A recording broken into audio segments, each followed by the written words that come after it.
এটা ম্যাক্সিমাম 10.5 আছে, আমি এটা একদম ওভার শিওর। আমি ধরে রাখছি 9।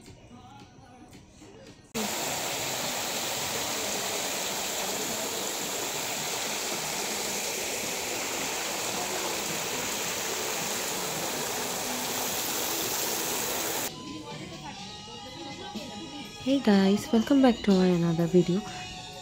কি মনে হচ্ছে কোনো অর্কিড বাগানে চলে এলাম? আজকে কোনো অর্কিড বাগানে আসিনি, আজকে এসে পড়েছি গাজীপুরের অ্যাকোয়াবাজ রেস্টুরেন্টে। এর লোকেশন ছিল বাংলাদেশ সমরাস্ত্র কারখানা গেটের একটু সামনে। এখানে একটু সামনে এলেই হাতের ডানে ও বামে অনেকগুলো দোকান ছিল। আমরা ডানে যাই, ডানে এই যে অ্যাকোয়াবাজ রেস্টুরেন্ট, আর এর আশেপাশেই অনেকগুলো দোকান ছিল, যেমন মিস্টার চাপ ছিল, আবার ওখানে তান্দুরি চায়ের দোকান ছিল, এরকম অনেকগুলো দোকান ছিল। তো চলুন ঘুরে আসা যাক অ্যাকোয়াবাজ রেস্টুরেন্ট। আজকে আমি এখানে প্রথমবারের মতো আসি এবং আমার ইচ্ছা ছিল তাদের একটা 3 জনের প্ল্যাটার ছিল, যেটাতে অফার চলছিল যে 2000 টাকার খাবার মাত্র 999 টাকা। তো আজকে আমি মেনলি এটাই ট্রাই করতে এসেছি। আর এটাই ছিল তাদের ইন্টেরিয়রে কিছু পেন্টিং লাগানো ছিল আর লাইটিং মোটামুটি ছিল, ছবি এখানে ভালোই আসছিল। এছাড়া ওদের একটা খুবই সুন্দর আউটডোর ছিল, যে আউটডোরটার ছবি দেখে আসলে মেনলি আমি আকৃষ্ট হয়ে আর এখানে আসি। আর এছাড়া ওদের প্ল্যাটার যেটা ছিল সেটা দেখেও আজকে আসবো ঠিক করি।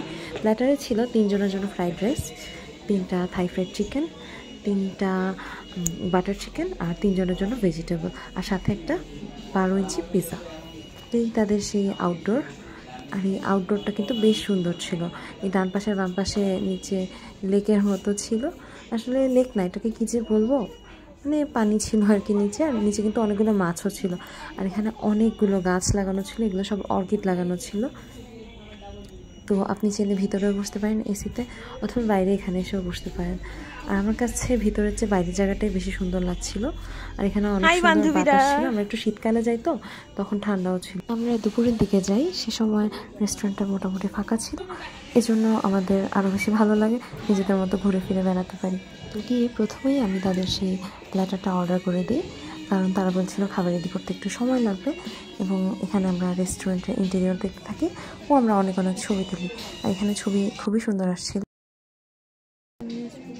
এখান থেকে কিন্তু অনেকগুলো মাছ দেখা যাচ্ছে, খুব সম্ভবত এই পানিটার জন্য এই রেস্টুরেন্টটার নাম অ্যাকোয়াবাজ রেস্টুরেন্ট।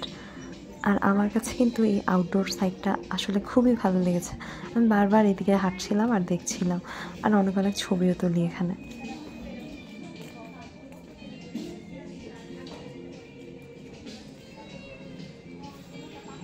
এখানটায় দেখেন কতগুলো মাছ, এখানে অনেক মাছ ছিল, আর 3-4 রকমের মাছ ছিল। গোল্ড ফিশ ছিল, কালো এটা কি মাছ আমি জানি না, আবার সাদা একটা মাছ ছিল, আবার আরেকটু ছোট একটা মাছ ছিল, আবার অনেক বড় মাছও ছিল।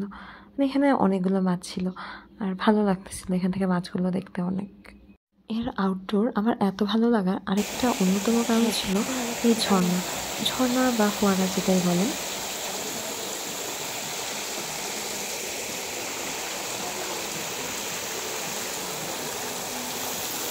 আর এই ঝর্ণার আওয়াজ, সাথে গান চলছিল, আবার নিচে মাছ, সব কিছু মিলে আমার এত ভালো লাগছিল। যতক্ষণ আমি রেস্টুরেন্টে ছিলাম বারবার খালি এই ঝর্ণার দিকে এসে হেঁটে দেখছিলাম, আশেপাশে দেখছিলাম আর প্রকৃতি এনজয় করছিলাম। আর ওভারঅল আমার খুবই ভালো লাগে। মানে আমি যদি ইন্টেরিয়ার আর এটা আউটডোরের কথা বলি, মানে আমি এটার অ্যাম্বিয়েন্সটাকে একদম 10 আউট অফ 10 দিব। এখন খাবার আস্তে আস্তে আমরা আরও কিছু ছবি তুলি। এর মধ্যেই আমাদের খাবার চলে আসে। খাবারে তো আমরা আগেই বললাম যে আমরা নিয়েছিলাম 3 জনের একটা প্ল্যাটার, যেখানে ছিল একটা 3 জনের জন্য ফ্রাইড রাইস, 3 জনের জন্য ভেজিটেবল, 3 জনের জন্য বাটার চিকেন আর 3 জনের জন্য থাই ফ্রাইড চিকেন। তো কোয়ান্টিটির কথা বলে কোয়ান্টিটি আমার কাছে খুবই কম লেগেছে, মানে 3 জনের কোনো রকমে হবে এরকম ছিল, যদি আমরা 4 জন খেয়েছি। ফ্রাইড রাইসটার টেস্ট মোটামুটি ভালোই ছিল, তবে বাটার চিকেনটাতে বাটারের বিও পাইনি, এটা আমার কাছে লেগেছে টমেটো চিকেনের মতো। এটা টেস্টটাও মোটামুটি ভালোই ছিল। তবে ভেজিটেবল যেটা ছিল, ভেজিটেবল খুবই কম দেওয়া হয়েছিল, আর অনেক বেশি অ্যারারুট ইউজ করা হয়েছিল, মানে এটা টেস্টটা একদমই ভালো লাগেনি। আর থাই ফ্রাইড চিকেন যেটা ছিল, এই থাই ফ্রাইড চিকেনটার টেস্ট মোটামুটি ভালোই ছিল, এটা খুবই ক্রিস্পি ছিল। রেটিংয়ের কথা বললে আমি ফ্রাইড রাইসকে দিব 8, থাই চিকেনকে দিব 8.5, ভেজিটেবলকে দিব অনলি 5 আউট অফ 10, আর বাটার চিকেনটাকে আমি দিব 7/10। 3 জনের জন্য এটা মানে ঠিকঠাক ছিল, অনেক বেশিও না অনেক কমও না, মানে একদম ঠিকঠাক।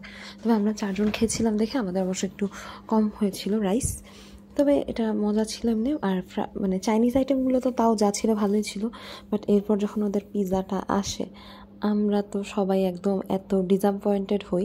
আমাদেরকে বলা হয়েছিল 12 ইঞ্চি পিৎজা দিবে, কিন্তু আমি তো দেখেই বুঝে যাই যে এটা কখনোই 12 ইঞ্চি না।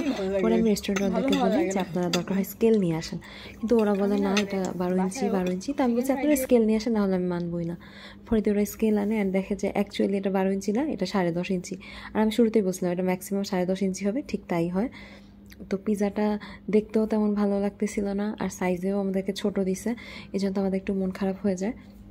আর পরে দিয়ে ওরা এটা নিয়ে কোনো কিছু করে না, চেঞ্জও করে দেয় নাই। ইভেন আমাদের থেকে যে মানে কম পিৎজা দিয়েছে দেখে যে প্রাইস কম রাখবে সেটাও করেনি। তো পিৎজাটা ট্রাই করেও আমরা অনেক ডিসঅ্যাপয়েন্টেড হই, কারণ এখানে ক্রাস্টটা একটু ঠিক ছিল, আর এর মধ্যে দিয়ে টপিং বলতে গেলে শুধু পিৎজা সস দিয়েছে আর একদম সামান্য পরিমাণে চিজ। আমি একটা স্লাইসও চিকেন পাইনি, আমাদের মধ্যে 2 জন চিকেন পেয়েছে, 2 জন চিকেনও পাইনি, আর উপরে পেঁয়াজ ছিল। মানে এটা টপিংস বলতে গেলে কিছু ছিলই না। তো আমি পিৎজাটার উপর খুবই ডিসঅ্যাপয়েন্টেড। তো এটা যদি আমাকে জিজ্ঞেস করে 2000 টাকা দিয়ে কিনবো কিনা, না আমি 2000 টাকা দিয়ে খাবার কখনোই কিনবো না। তবে হ্যাঁ, 999 টাকা হিসেবে চাইনিজ আইটেমগুলো ভালোই ছিল, কিন্তু পিৎজাটা একদমই ডিজাস্টার ছিল। তো আজকের ভিডিওটা এখানেই শেষ করছি, দেখা হবে আবার অন্য কোনো ভিডিওতে। ততদিন ভালো থাকবেন, বাই।